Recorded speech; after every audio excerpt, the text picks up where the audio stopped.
দাদা ভাই নয় মন, জেঠুমনি। হোয়াট?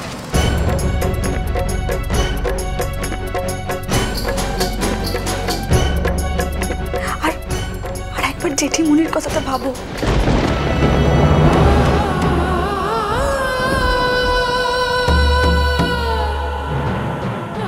মানুষটা কতই না গিল্ট ফিলিং এ ভুগছে। না, জেঠিমনিকে আমি কোনোদিনও ক্ষমা করব না। জেঠিমনির জন্য জেঠুমনিকে এরকম ভাবে বেরিয়ে যেতে হয়েছিল, আমি কিছুতেই ক্ষমা করব না।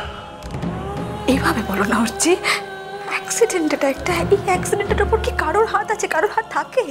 জেঠিমনির উপর রাগ করে বেরিয়েছিল বলে কেয়ারফুলি জেঠুমনি রাস্তা পার হয়নি, আর সেই জন্য এরকমটা হলো।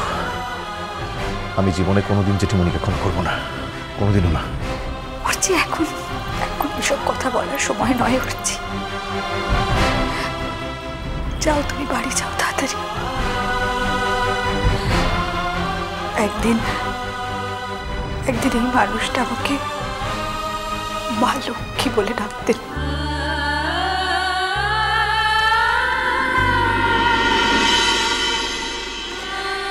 সে ডাক আমি কোনোদিনও ভুলবো না অর্চি, কোনোদিন ভুলতে পারবো না। পরে যদিও সে ডাকটা পাল্টে গেছিল, কিন্তু যতদিন ডাকতেন, যতদিন ডেকেছিলেন, বড় অন্তর থেকে, প্রাণের বড় ভেতর থেকে ডেকেছিলেন।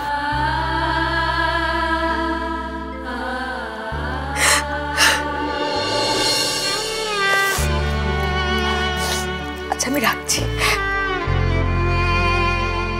আসছি আমি।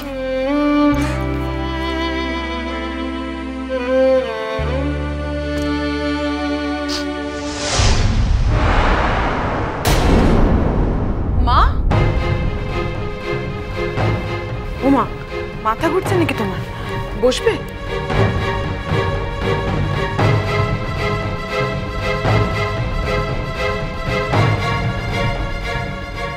তুমি কি যাচ্ছ? হ্যাঁ, তোমারও তো আইডিয়ালি যাওয়া উচিত বাপি। বড় মেয়ের শ্বশুর বাড়িটা না হয় এক্সিস্ট করে না, কিন্তু ছোট মেয়ের শ্বশুর বাড়ি হিসেবে আমি বলছি মন, তোমার যাওয়া উচিত নয়। তুমি শুধু শুধু ওখানে গিয়ে তো কিছু করতে পারবে না। ওরা চারটি তোমাকে অপমান করবে। এত বড় খবর যখন শুনলো, আর ওই মানুষটার কাছ থেকে স্নেহ ভালোবাসা যখন পেয়েছে, তখন তার অনুপস্থিতিতে ওর একবার যাওয়া উচিত বৌমা। মা, আমি কিন্তু বুঝতে পারছি না যে সম্পর্কটা একেবারে শেষ হয়ে গেছে, সেটা নিয়ে শুধু শুধু আবার কেন বাড়াবাড়ি করা হচ্ছে। বোন, তুমি কেন শুধু শুধু এটার মধ্যে আবার নতুন করে নিজেকে জড়াচ্ছ বলো তো? সম্পর্কের কোনোদিনও শেষ হয় না মা।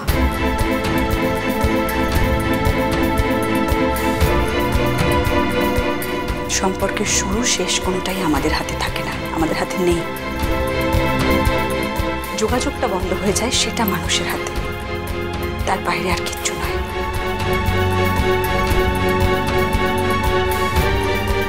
আর তুমি তো জানো মা যে আমি সব সময় নিজের মতে চলি, সেটা ভুল হোক বা ঠিক। তাই এবারও তোমার অ্যাডভাইসটা নিতে পারলাম না, ভেরি সরি।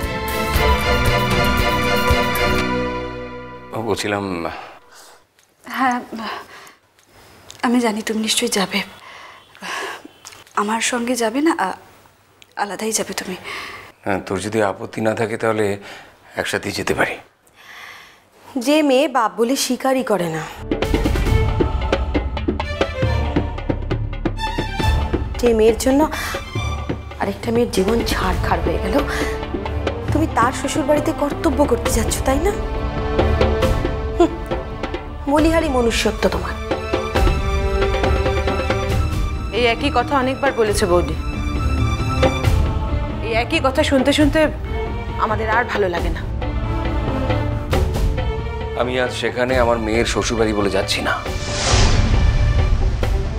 আমি সেখানে যাচ্ছি আমার একজন পরিচিত মানুষের এত বড় দুর্ঘটনার খবর শুনে তার পরিবারের পাশে দাঁড়াতে।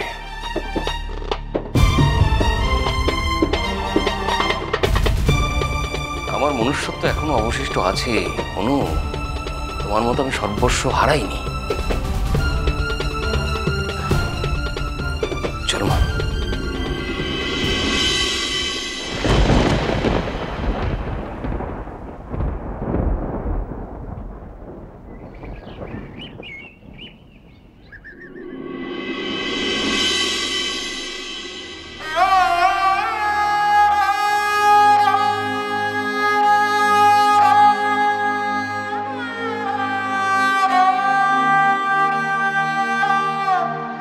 দিদির ওরম চওড়া সিথি সিঁদুর, কপালে বড় লাল টিপ, কি হলো বলো তো দাদার?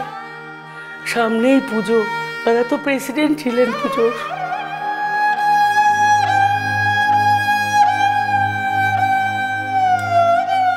দেখুন, আমি আপনাদের সামনে জোর হাত করে অনুরোধ করছি, আপনারা প্লিজ ক্ষান্ত হন। আপনারা এইভাবে কথা বলে আমাদের মনোবল ভেঙে দেবেন না। বডি এখনো আইডেন্টিফাই করা যায়নি। চতুর্দিকে ভুল হয়, এক্ষেত্রে ভুল হতে পারে।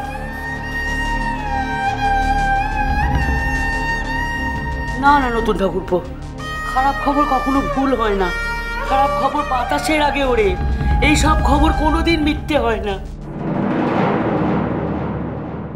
আর তাছাড়া মানুষটা তো উবে যেতে পারে না, লোকটা গেল কোথায় সেটাও তো একটা কথা। পাড়ায় শুনছিলাম দাদার সাথে নাকি বৌদির ঝগড়া হয়েছিল। ভুল শুনেছেন। ভুল শুনেছি? হ্যাঁ, ভুল শুনেছেন। আমাদের পরিবারে কারোর সঙ্গে কারো কোনোদিন গলা ফাটিয়ে ঝগড়া হয় না। ঝগড়া হলে তো ভালো হতো, কেউ কারোর মনে চাপ থাকতো না, আর চাপ না থাকলে এত বড় একটা ঘটনা ঘটতো না। এরকম ক্ষেত্রে তো শুনেছি ডেড বডির কাটা ছেঁড়া হয় গো। কেমন ভাবে মানুষটা মরণ হলো বলো তো? পুলিশেরা দেখবে পরীক্ষা করে এটা আত্মহত্যা না অ্যাক্সিডেন্ট।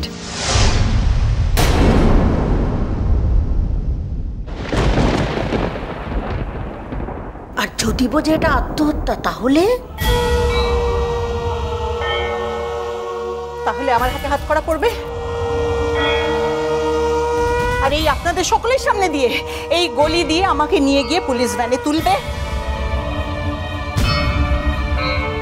আমি বলছি তো, আমার স্বামীর এই ঘটনার জন্য আমি দায়ী। আমি তাকে এই পথে ঠেলে দিয়েছি। আমি দোষী। আমি প্লিজ প্লিজ বৌদি, প্লিজ। কেন নতুন ঠাকুরপো? এখানে এই যে এখানে সবাই এখানে যারা রয়েছেন তাদের মনে এখন যে কথাটা রয়েছে সেই কথাটা তো আমি বলে দিলাম। এখন তো তাদের মনে একটা স্বস্তি হবার কথা। আমি দোষী, আমি বলছি তো আমি দোষী, সমস্ত দোষ আমার। বৌদি, এতটা অশান্ত হবেন না। এতটা অশান্ত হওয়ার মতন কিছু হয়নি, আমি বলছি। আপনি আমায় বিশ্বাস করেন তো?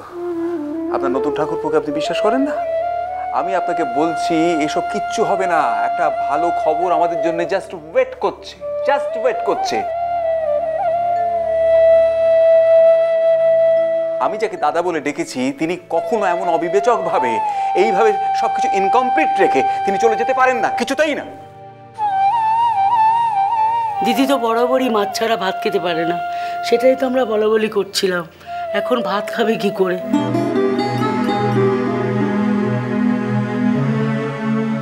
আরে যে যায় সে তো যায়, আর বাকি সবাইকে সঙ্গে মেরে রেখে যায়। Enough of it, just enough of it. অনেক হয়েছে, এবার দয়া করে আপনারা চুপ করুন। কোথায় কি পরিবেশে কি কথা বলতে হবে দেখছি সেটুকু আপনাদের জানা নেই। এ বাবা, আপনাকে আমরা কি বললাম বলে বাবু যে আপনি আমাদের সাথে এই ভাষায় কথা বলছেন? আপনাদের বাড়িতে এত বড় বিপদ বলেই তো আমরা না খাওয়া ভুলে এখানে এসে পড়ে রয়েছি। মানুষের বিপদে চিরকাল মানুষের পাশে এসে দাঁড়াতে হয়, এই শিক্ষাই আমরা পেয়েছি কি না? প্লিজ কাকিমা, প্লিজ আপনারা একটু চুপ করুন। আমাদের বাড়ির কারুর মন মেজাজ ভালো নেই। আমাদের কথায় যদি আপনাদের খারাপ লেগে থাকে আমরা দুঃখিত। অনেক বেলা হয়েছে, আপনারা আপনাদের বাড়িতে যান না। যদি কোনো দুঃসংবাদ এসে থাকে আমি নিজে গিয়ে আপনাদের বাড়িতে খবর দিয়ে আসবো। যান না বাড়িতে প্লিজ। কিরে রূপু, ওদের ট্যাগস ট্যাগসকে কথা শোনাচ্ছিস কেন? আমাদের চোখের সামনে ছোট থেকে বড় হলি, আর আমাদের যে মান্যি করছিস না। বড় লোকের ঘরে বিয়ে হয়েছে কিনা তাই ধরাকে সরা জ্ঞান করে।